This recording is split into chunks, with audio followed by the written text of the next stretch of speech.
When we talk about the game elements, I know what always comes up to when I talk with clients and they say we want gamification.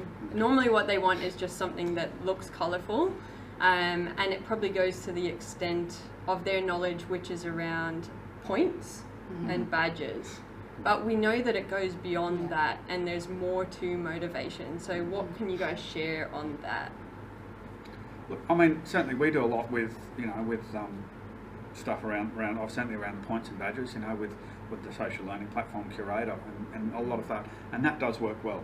So it's not sort of, certainly wouldn't be discounting the idea of points and badges, because they are great for motivation, and there's been, again, some good research.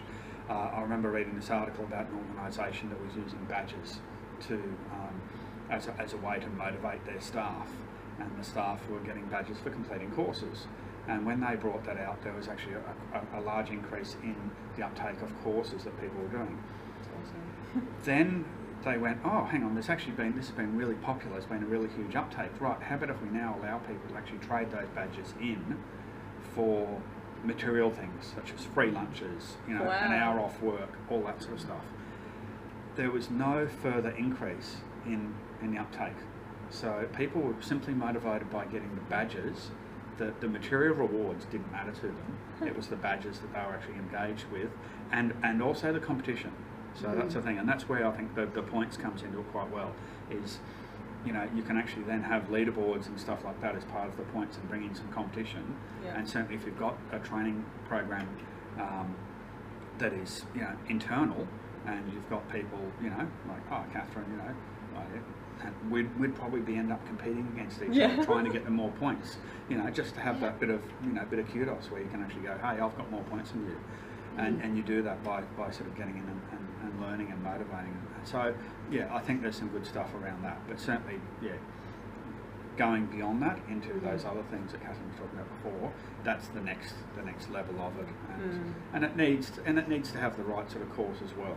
I mean, there's some things where you probably wouldn't wouldn't gamify things. We developed a while ago developed a course around domestic and family violence. Probably wouldn't gamify that, but then there's other things, compliance type courses that you could. So it's a matter of working out where it fits. How do you determine where it fits? What's a good course? Like, what's your process that you guys use? That's a good question. I mean, I suppose a lot of it comes down, unfortunately, to I suppose the client's appetite for what they want to do and what they're willing to invest in. But I think what I look at is things around where we can actually give people the freedom and autonomy to explore, and then reward them for that exploration. So certainly things like compliance, where if you think about a lot of people have probably, unless they're very new into the organisation, have probably been in other organisations, probably had to do other compliance type courses, health and safety, privacy, all that sort of stuff, or your soft skills.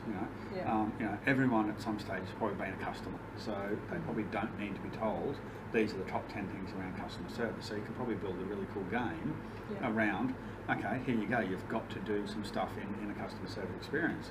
And that to me is those sort of things where you go, okay, well, if people have already got a level of knowledge, then I certainly think that we can build on that knowledge and throw them into a game, rather than simply having them, being sort of passive observers and sort of lean back as they're doing the, reading dull content. So,